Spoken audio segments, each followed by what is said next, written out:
Honorable Shri Derek O'Brien ji, 10 minutes. Sir, every member of my party has taken one word from the preamble as a theme and spoken on it, on the Constitution. The Constitution is more than a book in a library. It is a living, breathing document on the streets of India. We've heard lots from 1940, 50, 60, 70, lots in the 40s and 50s, and good. History is always useful. But I wish to take you on the streets of this living, breathing document. And let me start with 1984. A young lawyer, a part-time milk booth attendant, a political activist in 1984, suddenly went to the United Nations within 1 year, 84-85. Why? Because this constitution gave that person the chance to be elected to the Lok Sabha. It was Rajiv Gandhi who gave her a ticket. Doesn't matter bank account, doesn't matter social status, but she got the ticket, and after that went and represented India at the United Nations. There are many light-hearted stories about how she took her murmura around because she still lives in that one-room home in Calcutta. That was 1984, and the Constitution made that happen for her. In 1997, again, the Constitution not in a library but on the streets. The Congress party, she felt, were too close to the CPIM. So they had a Bengal seminar, big seminar in Bengal of the Congress party. They had it inside a stadium. This lady had her own conference outside the stadium. 5,000 people came inside the stadium. 50,000 people came outside the stadium. This is the Constitution on the streets. There are about 40, 50 examples. I'll just give you one more. And that is fighting for farmers. All options had run out. So she went on a 26-day hunger strike. This is a woman who has sent people like me to Parliament. Next time you people here talk about women, listen to what this woman has to tell you.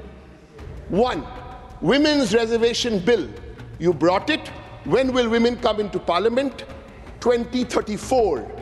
My party, All India Trinamool Congress, out of our 43, 44 MPs, 38% already in Parliament. This is the kind of debates we should be having. Otherwise, screaming, shouting.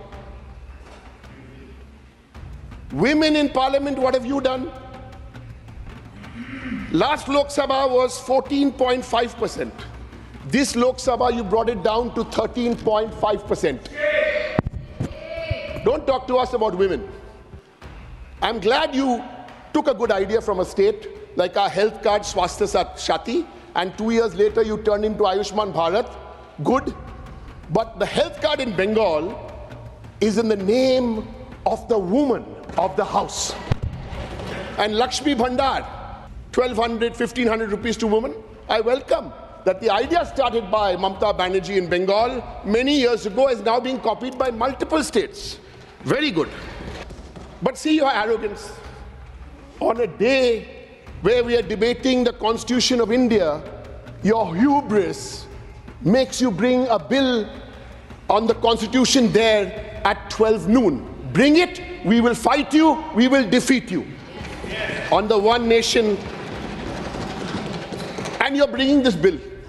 For heaven's sake, you cannot conduct one election in one state. You need 7 phases. I'll give you examples. You can't conduct one election in one constituency. You need 2 different days. Sir, it's been a 30-hour debate. 1,46,000 lakh words in the Constitution. I want to talk about 3 important words which are not in the Constitution. Very important. And let's reflect. Federalism. Your view, you say cooperative federalism. Nonsense. Your view is PF, not Provident Fund. Political federalism. We don't like you, we can't defeat you. So what we'll do, we'll block Manrega funds. We'll block Awas Yojana funds. Doesn't matter, we brought our own funds to pay in Bengal. You will do this. Because double engine as a concept is unconstitutional. I want the treasury benches. We spend so much time on words, words, words. I want to pause for 10 seconds and give my 10 seconds for everyone there through you, sir, to introspect. Think about it. Federalism. Second word not mentioned in the Constitution, media. And we have all the respects for journalists, all of them. Not mentioned in the Constitution. I want to use this platform of Parliament to ask the 10 biggest media owners, you're watching this, I hope, the 10 biggest media owners. Don't give me examples of 1975 in the emergency, no. The 10 big media owners, you're billionaires. The next 7 seconds is for you, in silence. Reflect. Introspect. And the third word not mentioned in the Constitution, which is very important but not mentioned. The opposition, not mentioned in the Constitution. It's a very basic rule. The opposition must have its say. We don't have the numbers here. The government will have its way. It's as simple as that. So allow us to have our say. I'm happy that the Honorable Home Minister is here, because sometimes the opposition is not in Parliament. Let me give you 2 examples. One, unanimous resolution passed in the Bengal Assembly to fast-track a bill for the safety of women who are raped, the Aparajita bill. And the second example is to change the name of the state to Bangla. Where are these bills? Governor's office, deep freeze. After that, it comes to High Constitutional Office. I have no problem with the High Constitutional Office, not at all, because the High Constitutional Office will only act on the advice of Mr. Modi, Mr. Shah, the Home Minister, Cabinet.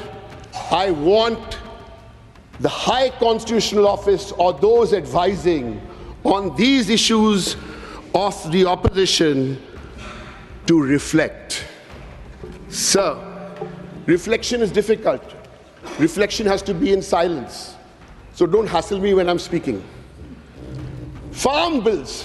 What happened on the... I've got 30 examples of Parliament. I'll take one. 146 MPs were thrown out for another bill, criminal bills. There's an enabling act of the Nazis that brought that in 1933. Read that, because that also gives you similarities. But come to the farm bills. What happened on the farm bills? The opposition objected. Why? Because we wanted voting on the bills. When the opposition objected, what happened? Everyone got suspended, the videos went out. Oh, opposition was dancing or moving around on the tables. My question is, when you brought repeal the farm bills, quietly sat down and you repealed the farm bills, why didn't you allow the opposition to debate that subject when you repeal those bills? Allow us. Sir, in all this, some of this explanation will not be understood, because there are parties like mine, led by Mamata Banerjee and the people of Bengal. You try and get us in Bengal, every time out of 10 seats, you lose 3, we win 8. So you're stuck with that. Sir, we will not allow this Parliament to ever become an RSS Shakha. Never. We'll fight for it, sir.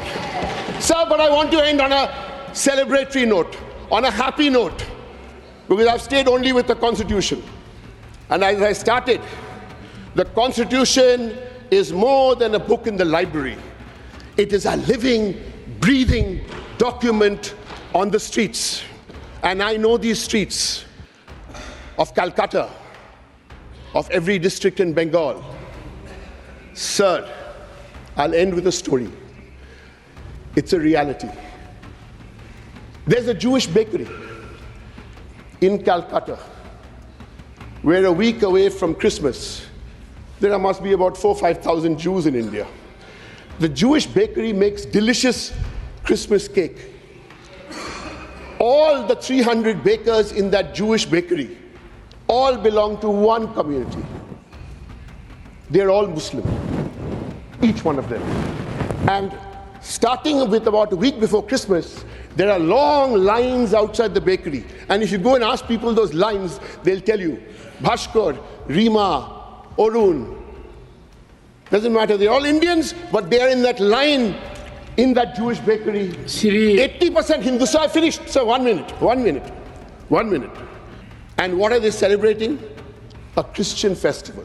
Sir, I want to conclude by saying, come to Bengal, come at the end of March. Now you can come and celebrate Christmas.